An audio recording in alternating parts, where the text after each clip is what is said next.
Okay, this is a quite interesting problem. So here we have a balance. One side of the balance contains mass that is weight to balance this. There's one another side you have a solenoid. And this solenoid has n number of turns. And cross-sectional area of solenoid is S. So what you have been given? So there is a solenoid, something like this. So you have a solenoid. And the cross-sectional area of the solenoid is given to you, that is S, and it has total n number of turns. So it has n number of turns. Another side you have, initially there is a weight that balances the solenoid. So because the solenoid will have some mass, this is balanced by another mass, this side you have, that is a weight is, and this length OA is given to you, this length is L. So length OA is L. Now there is a current that is passed through this solenoid. So the current is passed through this solenoid. Then I have to put an extra weight to make the system stable. This means if I want to reach the equilibrium position, again I have to add extra weight if there is a current inside this solenoid. And this extra weight is given to you, that is delta M is the extra mass. So delta M is the extra mass you have here. Second time you have to put this mass. So this is extra mass. Are you getting? And we have to calculate what is the magnetic field B, magnetic induction. What is the B value here? So we have to calculate what is the B. So let me explain this problem. So what you have, this side, one end of you have solenoid. So there is a solenoid you have, and this solenoid is basically fixed by the balance one-sided. So this solenoid is basically not a, it's connected by a rod, and this rod, this side you have a weight that is connected by this side. So you have this side a weight connected this side. So let me see again. Yeah, this is the diagram. So you have a weight connected this side. So there is a weight connected this side. And you put some weight to balance this one. So now this is balanced. So initially system is balanced. So this is your axis about which it can rotate. Now there is a magnetic field. And the important point we have, magnetic field is something like this. If you see from top, it will look something like this. It's a north pole and this is your south pole. So this means the magnetic field here you have something like this. So this is your magnetic field direction. Are you getting or not? So this is important part we have. This is the only important part we have in this problem. So this is your north-south poles that is kept here. So this is the south pole, and this side you have north pole, and that is kept, and you have a magnetic field in this direction. Now current passes through this one. So if there is a current, there will be a torque. Now I know the torque is nothing but mu cross B. This is the torque, we know, mu cross B. Let us say magnetic field in this region is B. What is the direction of mu cross B? Mu is nothing but I times N times A, N is the number of turns cross B.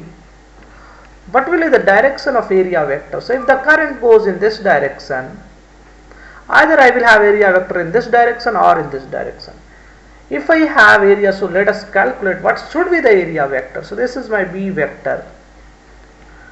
And if I consider this is my area vector, so let us say this is my area vector.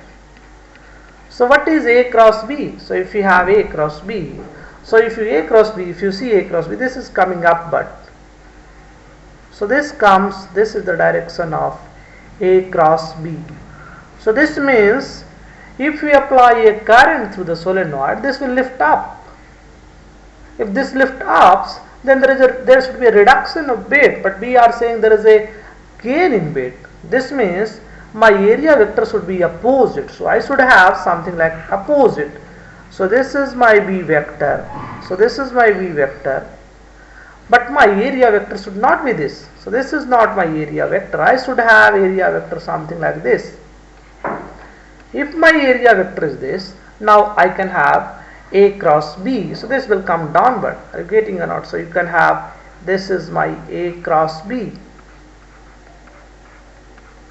I cannot have area vector in this direction. So this means now I know the direction of current. So when you have area vector something like this, you have a solenoid. So let us take one turn of solenoid. So this is one turn of solenoid. You will have area vector. You want area vector in this direction. So this means if you follow right-handed rule, current should be something like this. So this is the direction of current.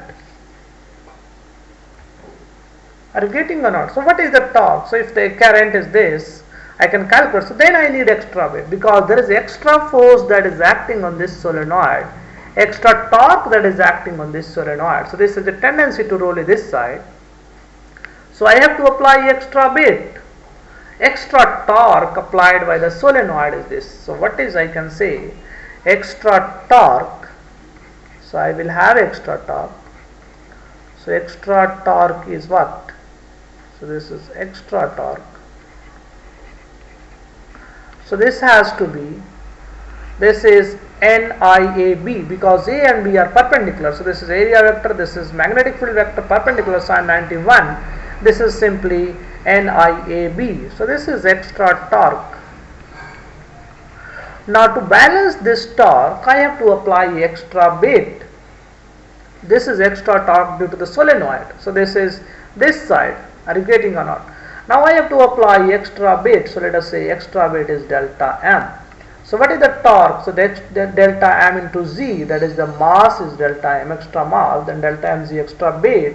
What is the extra torque due to the extra mass? This length is L multiplied by the mz. So I can say extra torque due to the weight. So I have to multiply this extra torque due to weight. Are you getting or not? So this will be equals to, I have to have delta mz, g is gravity, and this multiplied by length L. Are you getting or not? And we have to, you see this torque is in this direction. So I have to equate these two torques. NIAB, this is equals to delta M into Z into L.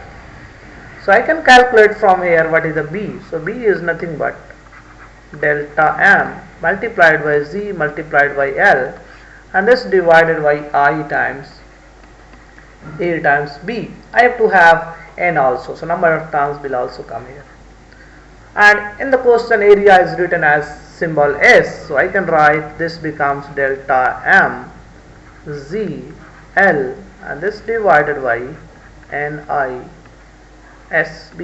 So this is a simple experiment. You can calculate magnetic field just by changing the weight. So you have two magnets. So one side of the magnet. So you see, you have two magnets. This side you have one magnet. Other side you have this magnet. North pole and south pole. If you want to find what is the strength of this magnet, this can be done using this kind of experiment. This is a simple experiment. You have a balance. One side of the balance contains a solenoid, initially no current. So the mass of solenoid is balanced by the mass of counterweight. Now next time you put the current inside the solenoid, as soon as you put the current inside the solenoid with proper direction, there is a force in the downward direction, or you can say there is a torque that is acting in the opposite direction. And to balance this extra torque, I have to apply some extra mass. And if I add some extra mass, that will also have some torque. Now if I equate these two torques, that is clockwise torque as anti-clockwise torque, we will get the magnitude of B. So that is the, I have two magnets. Now I know what is the strength of this magnetic field due to this magnet. This is a quite good experiment.